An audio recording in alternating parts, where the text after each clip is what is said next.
On the heels of the announcement that 3 key Democratic senators who voted no in 2009 are now in the yes column, came the first sign of support from a Republican. Jim Alesi of Rochester visibly agonized over his vote 2 years ago, and this year he was lobbied very hard by both sides. He refused to reveal his vote until today. Alesi now says that he could indeed vote for the bill, bringing the total number of yes votes to 30 and possibly clearing the path for more Republicans to vote yes. Joining me now from the Capitol is Senator Jim Alesi. Senator, thank you very much for your time.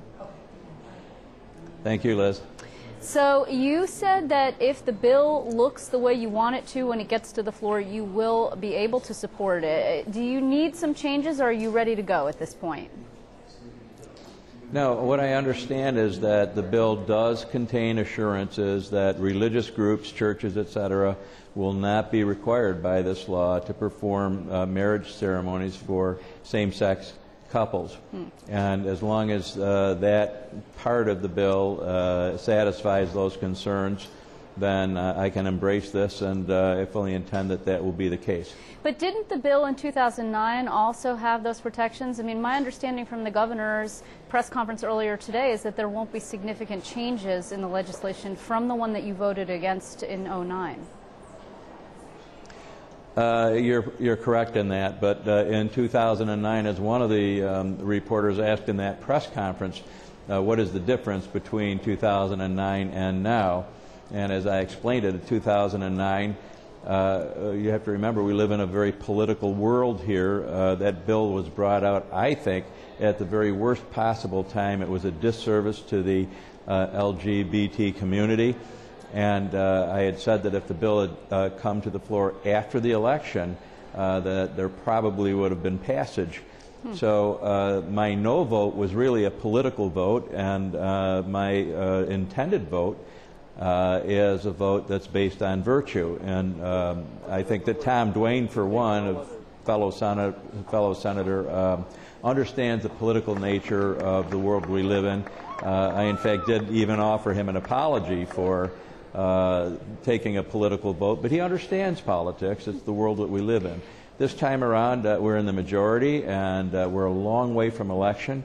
I think that as a Republican, so far as the only Republican that has declared that I will vote for it, in fact, I'm the first voter because my name begins with A. Yep.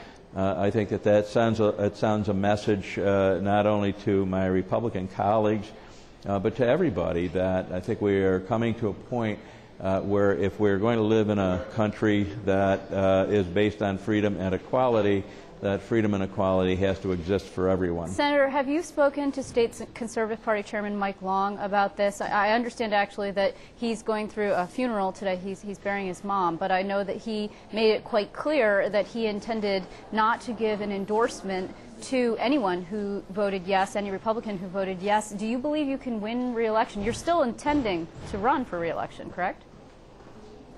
I am. I have not spoken with Mike Long on this issue. I am aware that the Conservative Party adopted a resolution saying that they would not support anybody in the next election, which is 18 months away, if they vote for marriage equality.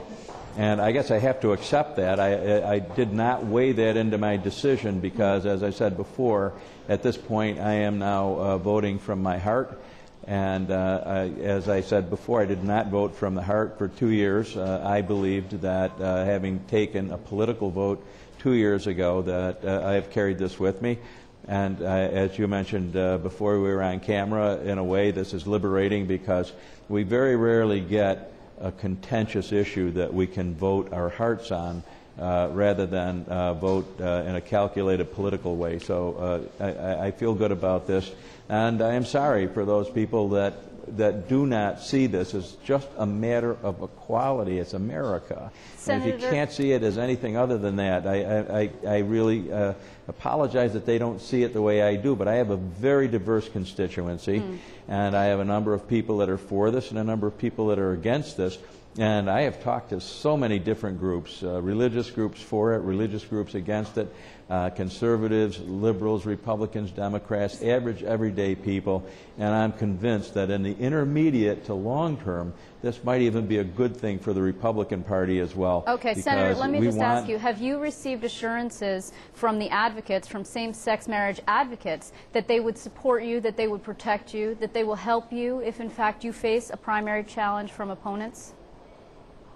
They have encouraged me, and they have said that they would be supportive of any efforts that I have, and that included my efforts to go anywhere in the United States of America to say that if you're a Republican, that it's okay to vote for marriage equality. So you intend actually not just to vote yes, but to become an advocate, if you will. Will you lobby your own colleagues? Because I understand that the Senate Majority Leader Dean Skelos intends to conference this, to discuss this tomorrow. Will you urge your colleagues to vote yes?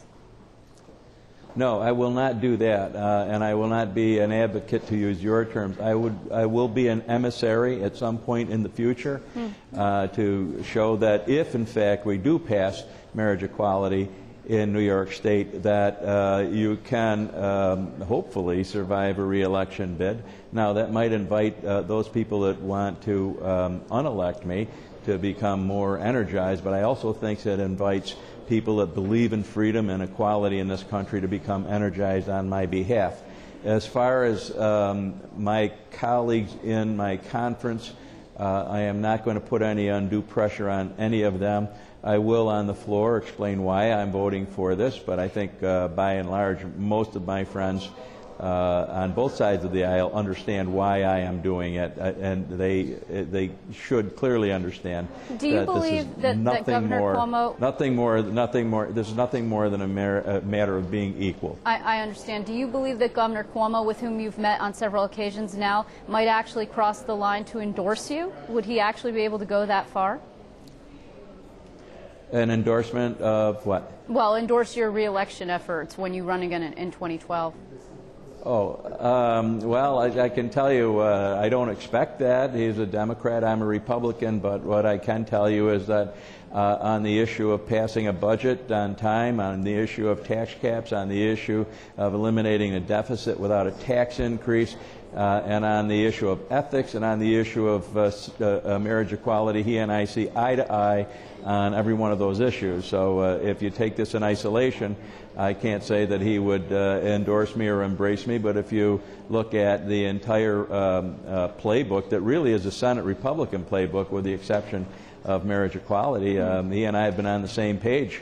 But I appreciate his leadership, not just on this issue, but what he's done for this state in 6 short months. Senator, the governor said today that he believes that there are actually sufficient votes in your conference to pass the bill. We only need really 2 more to see that happen, although I think that the advocates would like to see a little bit more of a cushion. Do you believe there are sufficient votes in your conference, in the Republican conference, to pass this bill?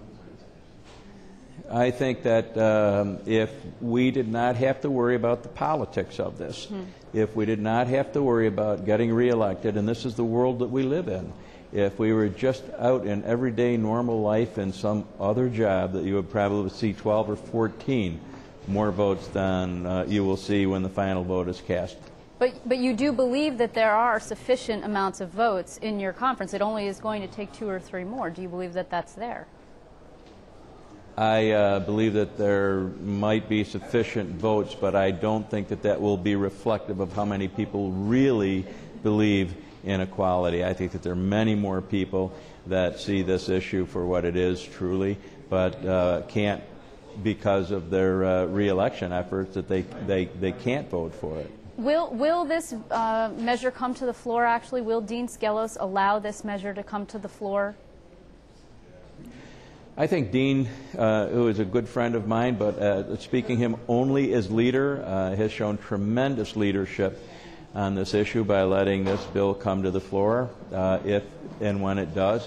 He said he would if the bill came in an appropriate fashion. And I believe that that's going to be the case, and I think that he also said he will do this with some direction from his conference. As you know, he is a consensus leader. And does not do things in a dictatorial way.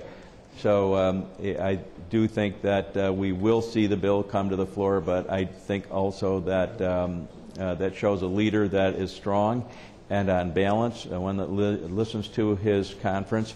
And I think that if and when it comes to the floor, it should really be his call and not mine.